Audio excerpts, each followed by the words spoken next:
ಜಗತ್ತನ್ನೇ ತನ್ನ ಮೋಡಿ ಮಾಡುವ ಕೊಳಲಿನ ನಾದದಿಂದ ಮರಳುಗೊಳಿಸಿದ ಆ ಕೃಷ್ಣ ತನ್ನ ಜೀವದಂತಿದ್ದ ಕೊಳಲನ್ನು ಮುರಿದು ಎಸೆದ. ಆ ದೇವದೇವ ಮತ್ತೆಂದು ಕೊಳಲನ್ನು ಕೈಗೆತ್ತಿಕೊಳ್ಳಲೇ ಇಲ್ಲ.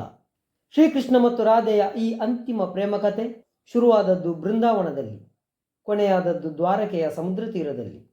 100 ವರ್ಷಗಳ ವಿರಹ, ಸಾವಿರಾರು ಕಣ್ಣೀರಿನ ಹನಿಗಳು. ಶ್ರೀಕೃಷ್ಣನ ಜೀವನದ ಈ ಅತ್ಯಂತ ದುಃಖದ ದಿನ ಯಾವುದು? ಸ್ನೇಹಿತರೆ, ಈ ಎಲ್ಲ ವಿವರಗಳನ್ನು ಒಳಗೊಂಡ ರಾಧಾಕೃಷ್ಣನ ಪ್ರೇಮ ಕಥೆಯ ಮಹಾಕಾವ್ಯವನ್ನು ನಿಮ್ಮ ಮುಂದೆ ಒಂದು ಚಿಕ್ಕ ವಿಡಿಯೋದ ರೂಪದಲ್ಲಿ ತೆರೆದಿಡಲಿದ್ದೇನೆ. ಇಷ್ಟವಾದರೆ ದಯವಿಟ್ಟು ಒಂದು ಲೈಕ್ ಕೊಟ್ಟು ಚಾನೆಲ್ ಸಬ್ಸ್ಕ್ರೈಬ್ ಮಾಡಿ ವಿಡಿಯೋ ಶುರು ಮಾಡೋಣ. ಬೃಂದಾವನದ ಕುಂಜಗಳಲ್ಲಿ ಮೊಳಗತೊಡಗಿದ ಆ ದಿವ್ಯ ಪ್ರೇಮಕ್ಕೆ ಕಂಸ ಸಂಹಾರದ ಅನಿವಾರ್ಯತೆ ಒದಗಿ ಬಂದಾಗ ಕೃಷ್ಣ ಮಧುರೆಗೆ ಹೊರಟು ನಿಲ್ಲುತ್ತಾನೆ. ಪ್ರೇಮಿಯ ಅಗಲಿಕೆ ರಾಧೆಯ ಮನಸ್ಸನ್ನು ತಲ್ಲಣಗೊಳಿಸಿತ್ತು. ಅಳು ತಡೆಯದ ರಾಧೆಯ ಬಿಕ್ಕಳಿಕೆ ಕೃಷ್ಣನ ಹೃದಯವನ್ನು ಬಿರಿಯುವಂತೆ ಮಾಡುತ್ತಿತ್ತು. ಒಳಗೊಳಗೆ ಕೃಷ್ಣ ಕರಗುತ್ತಿದ್ದ, ಅಳುತ್ತಿದ್ದ.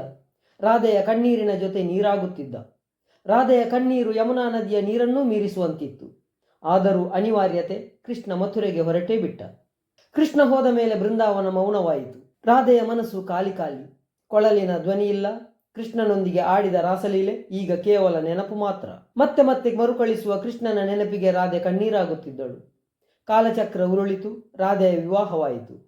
ಅಯಾನ್ ಎಂಬ ವ್ಯಕ್ತಿಯೊಂದಿಗೆ ಸಂಸಾರ ನಡೆಸಿದರೂ ಕೂಡ ರಾಧೆಯ ಅಂತರಂಗದಲ್ಲಿ ಶ್ರೀಕೃಷ್ಣ ಪ್ರತಿಷ್ಠಾಪನೆಯಾಗಿದ್ದ. ತನ್ನ ವೈವಾಹಿಕ ಧರ್ಮವನ್ನು ಅತ್ಯಂತ ನಿಷ್ಠೆಯಿಂದ ಪಾಲಿಸುತ್ತಲೇ ಅವಳು ಕೃಷ್ಣವೈಯಾಗಿ ಬದುಕಿದಳು. ಜೀವನದ ಎಲ್ಲ ಕರ್ತವ್ಯಗಳ ಬದ್ಧತೆ ಮುಗಿದಾಗ ರಾಧೆಗೆ ತನ್ನ ಕೃಷ್ಣನನ್ನು ನೋಡುವ ಹಂಬಲ ತಡೆಯಲಾಗಲಿಲ್ಲ.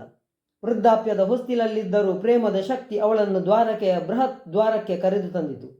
ಅಲ್ಲಿ ಕೃಷ್ಣನ ವೈಭವ, ಅವನ 16,108 ಪತ್ನಿಯರ ಸಂಭ್ರಮವನ್ನು ಕಂಡಾಗ ರಾಧೆಯ ಕಣ್ಣಲ್ಲಿ ಅಸೂಯೆ ಇರಲಿಲ್ಲ. ಬದಲಾಗಿ ನನ್ನ ಕೃಷ್ಣ ಸುಖವಾಗಿದ್ದಾನೆ ಎಂಬ ತೃಪ್ತಿಯ ನಗುವಿತ್ತು. ಕೃಷ್ಣನಿಗೆ ರಾಧೆಯ ಆಗಮನದ ಅರಿವಾಯಿತು. ಲೋಕವನ್ನೇ ಅಳುವ ಆ ದ್ವಾರಕಾಧೀಶ ತನ್ನ ರಾಧೆಯನ್ನು ಕಂಡಾಗ ಒಬ್ಬ ಸಾಮಾನ್ಯ ಪ್ರೇಮಿಯಂತೆ ನಿಂತು ಬಿಟ್ಟನು. ಇಬ್ಬರ ಕಣ್ಣುಗಳಲ್ಲೂ ಆನಂದ ಬಾಷ್ಪ.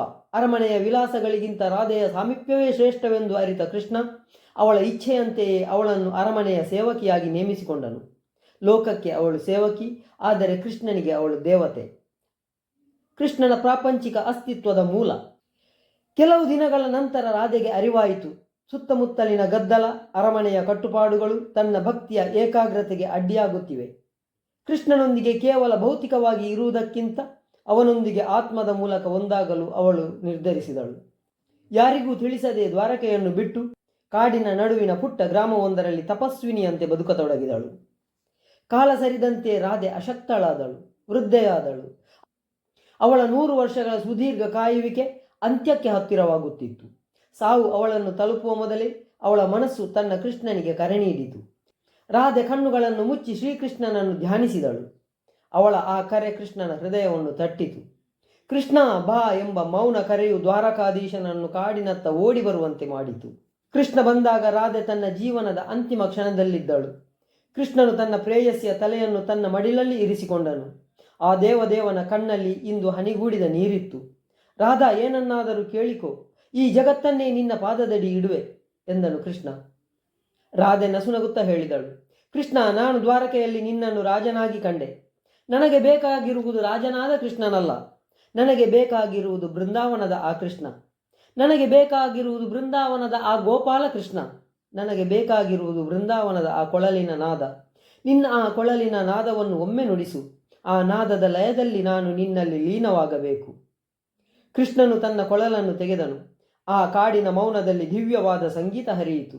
ಆ ನಾದದಲ್ಲಿ ಬೃಂದಾವನದ ನೆನಪುಗಳಿದ್ದವು. ಗೋಪಿಗೆಯರ ನೃತ್ಯವಿತ್ತು. ಪ್ರೇಮದ ಪರಾಕಾಷ್ಠೆ ಇತ್ತು. ರಾಧೆ ತನ್ನ ಕಣ್ಣು ಮುಚ್ಚಿದಳು. ಆ ವೇಣುನಾದದ ಲಹರಿಯಲ್ಲಿ ಅವಳ ಪ್ರಾಣಪಕ್ಷಿ ಹಾರಿ ಕೃಷ್ಣನ ಆತ್ಮವನ್ನು ಸೇರಿಕೊಂಡಿತು. ತನ್ನ ರಾಧೆ ಇನ್ನಿಲ್ಲವೆಂದು ತಿಳಿದಾಗ ಕೃಷ್ಣನಿಗೆ ದುಃಖದ ಕಟ್ಟೆ ಒಡೆಯಿತು.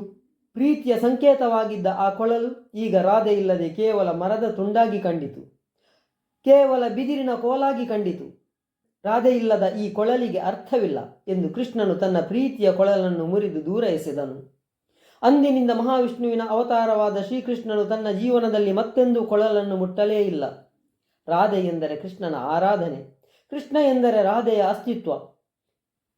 ಸ್ನೇಹಿತರೆ, ಈ ಸುಂದರವಾದ ಕಥೆಯನ್ನು ಓದಿದ ಮೇಲೆ ನಿಮ್ಮ ಮನಸ್ಸಿನಲ್ಲಿ ರಾಧಾಕೃಷ್ಣರ ಬಗ್ಗೆ ಮೂಡಿದ ಭಾವನೆಗಳನ್ನು ಕಮೆಂಟ್ ಮೂಲಕ ಹಂಚಿಕೊಳ್ಳಿ. ದಯವಿಟ್ಟು ಕತೆ ಇಷ್ಟವಾದರೆ ಒಂದು ಲೈಕ್ ಕೊಟ್ಟು ಚಾನೆಲ್ನ ಸಬ್ಸ್ಕ್ರೈಬ್ ಮಾಡಿ. ಹೊಸದೊಂದು ಕಥೆಯೊಂದಿಗೆ ಮುಂದಿನ ವಿಡಿಯೋದಲ್ಲಿ ಮತ್ತೆ ಭೇಟಿಯಾಗೋಣ. ಜೈ ಶ್ರೀಕೃಷ್ಣ. ಧನ್ಯವಾದಗಳು.